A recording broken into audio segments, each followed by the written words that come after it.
وَإِذْ يَعِدُكُمُ اللَّهُ إِحْدَى الطَّائِفَتَيْنِ، اور یاد کرو جب کہ اللہ تعالیٰ تم سے وعدہ کر رہا تھا کہ ان دونوں گروہوں میں سے ایک پر تمہیں ضرور فتح دے گا، لشکر اور قافلہ۔ اب یہ تمہارا چوائس ہے کدھر جانا چاہتے ہو، یہ تھا ٹیسٹ، وہی مورال کا اندازہ کرنا ساتھیوں کو۔ اس میں کہا گیا کہ وعدہ یہ حضور نے بتا دیا تھا، اللہ کا وعدہ ہے کہ ایک جو ہے اس پر تمہیں ضرور فتح حاصل ہوگی۔ اس کے باوجود وہ لوگ جو مصلحت بین تھے وہ کہہ رہے تھے کہ ہمیں قافلے کی طرف چلنا چاہیے نہ کہ لشکر کی طرف۔ وَإِذْ يَعِدُكُمُ اللَّهُ إِحْدَى الطَّائِفَتَيْنِ أَنَّهَا لَكُمْ وَتُوَدُّونَ أَنَّ غَيْرَ ذَاتِ الشَّوْكَةِ تَكُونُ لَكُمْ، اور تم چاہتے تھے کہ اس لشکر کی طرف جاؤ اس پر تمہیں فتح حاصل ہو جس میں کانٹا بھی نہ چبھے۔ 40 اگر ان کے محافظ ہیں تو آرام سے جا کے ہم ان کو 313 آدمی ہیں، ہم ایک ایک کے لیے 6 آدمی، بلکہ 7 8 آدمی ہو جائیں گے تو کوئی معاملہ ہی نہیں۔ تو تم چاہتے تھے جس میں کانٹا لگنے کا اندیشہ نہ ادھر چلے۔ وَيُرِيدُ اللَّهُ أَن يُحِقَّ الْحَقَّ بِكَلِمَاتِهِ وَيَقْطَعَ دَابِرَ الْكَافِرِينَ، اور اللہ یہ چاہتا تھا کہ حق کا حق ہونا واضح کر دے اپنے کلمات کے ذریعے سے۔ اللہ کا ہر کلمہ جو ہے وہ کسی نہ کسی واقعے کی بنیاد ہوتا ہے۔ اللہ کا ہر کلمہ کن جو ہے وہ کسی شے کی تخلیق کی بنیاد ہے۔ تو اللہ تعالیٰ اپنے اس جنگ جو اب ہونے والی ہے اس کے ذریعے سے واضح کر دینا چاہتا ہے کہ حق پر کون ہے، باطل پر کون ہے۔ لِيُحِقَّ الْحَقَّ وَيُبْطِلَ الْبَاطِلَ، تاکہ اللہ حق کا حق ہونا ثابت کر دے اور باطل کا باطل ہونا ثابت کر دے۔ وَلَوْ كَرِهَ الْمُجْرِمُونَ، چاہے مجرم جو ہے اسے پسند نہ کریں، ان کو ناگوار ہو۔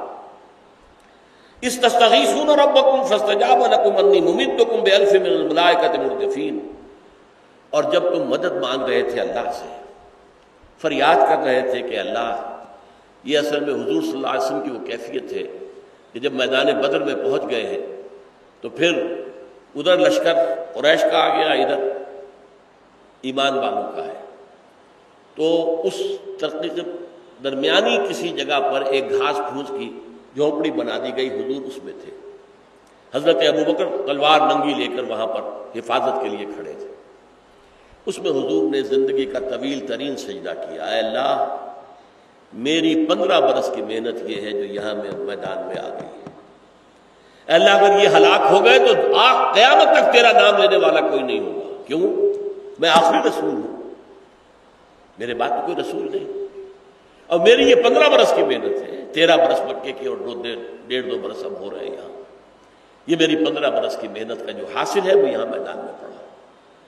اگر یہ ہلاک ہو گئے تو پھر تیرا نام لینے والا قیامت تک کوئی نہیں ہوگا۔ جب یہ الفاظ کہے حضور نے تو حضرت ابوبکر نے سن کر کہا، حسبک حسبک، اے نبی، اے اللہ کے رسول بس کیجیے بس کیجیے۔ یہ تضرع کی کیفیت اور یہ انداز، بس اس سے آگے نہ بڑھے۔ تب حضور نے سجدے سے سر اٹھایا ہے اور پھر الفاظ یہ کہے ہیں کہ اللہ تعالیٰ جو ہے مدد کرے گا، سیہزم الجمع ویولون الدبر، یہ جمعیت جو ہے یہ پیٹھ دکھا کر بھاگے گی اور اپنی پیٹھیں تمہارے سامنے کر دے گی۔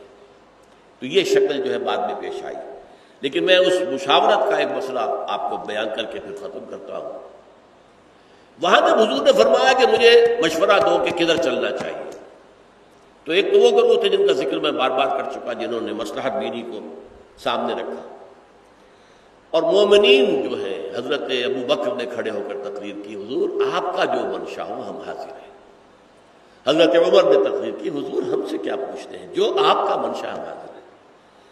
لیکن سب سے زیادہ زوردار بات کہی حضرت مقداد بن الاسود رضی اللہ تعالی، انہوں نے یہ کہا کہ حضور ہمیں آپ موسیٰ کے ساتھی نہ سمجھیے جنہوں نے کہہ دیا تھا اذهب انت وربک فقاتلا انا ہاہنا قاعدون، جاؤ موسیٰ تم اور تمہارا رب جائے اور جا کر آپ قتال کریں، ہم تو یہیں بیٹھے ہیں، آپ دشمن کو فلسطین کے ملک سے نکال دیں تو ہم داخل ہو جائیں، لیکن جب تک وہ وہاں ہے موجود ہم نہیں داخل ہوں۔ تو اے نبی ہم موسیٰ کے ساتھی نہیں ہیں، آپ حکم دیجئے، کیا عجب کہ اللہ تعالیٰ آپ کو ہمارے ذریعے سے آنکھوں کی ٹھنڈک عطا کرے۔ یہ تینوں تھے مہاجرین میں سے، اور وہاں اس وقت اکثریت انصار کی تھی۔ تو حضور بار بار کہہ رہے ہیں مجھے مشورہ دو، مجھے مشورہ دو، مجھے مشورہ دو۔ تو انصار سمجھ گئے کہ یہ روئے سکون ہماری طرف ہے، اس لیے کہ ہمارا جو معاہدہ ہوا تھا بیعت عقبہ ثانیہ میں وہ یہ تھا کہ اگر مدینے پر حملہ ہوا تو ہم آپ کی حفاظت کریں گے جیسے اپنے اہل و عیال کی حفاظت کی کرتے ہیں۔ اور یہاں معاملہ یہ نہیں تھا، مدینے پر تو حملہ ہوا ہی نہیں تھا ابھی، یہ تو نکل کر آگے جا کر پیش قدمی کر کے بات ہو رہی ہے۔ تو گویا کہ اس معاہدے کے تحت پابند نہیں تھے انصار مدینہ کہ وہ حضور کے ساتھ جنگ کے اندر حصہ لیں۔ تو پھر کھڑے ہوئے سعد ابن معاذ رضی اللہ تعالی عنہ، کأنک تعنینا یا رسول اللہ، اے اللہ کے رسول میرا گمان ہے کہ آپ کا روح سخن ہماری طرف ہے، آپ اشارہ کر رہے ہیں ہماری طرف، جو بار بار کہہ رہے ہیں مجھے مشورہ دو، مجھے مشورہ دو۔ اور مہاجرین نے تو کھڑے ہو کر بڑی عمدہ تقریریں کر بھی دی ہیں، پھر بھی آپ کہہ رہے ہیں تو کأنک تعنینا، گویا کہ آپ کا روح سخن ہماری طرف ہے۔ فإنا آمنا بک وصدقناک، تو بھول جائیے جو بیعت عقبہ ثانیہ کے اندر طے ہوا تھا، ہم آپ پر ایمان لا چکے ہیں، ہم نے آپ کی تصدیق کی ہے، اب ہمارے لیے کوئی اور چارہ کار نہیں ہے کہ آپ کی مدد کریں، آپ کا ساتھ دیں، آپ کا حکم ہے تو مانیں گے۔ خدا کی قسم اگر آپ ہمیں لے جا کر اور سمندر کے کنارے کھڑے ہو کر سمندر میں آپ اپنی اونٹنی ڈال دیں گے، ہم بھی ڈال دیں گے، اور خدا کی قسم اگر آپ ہمیں صنعاء تک لے کر جائیں گے، ہم اپنی اونٹنیوں کو دبلا کر دیں گے لیکن آپ کے ساتھ جائیں گے۔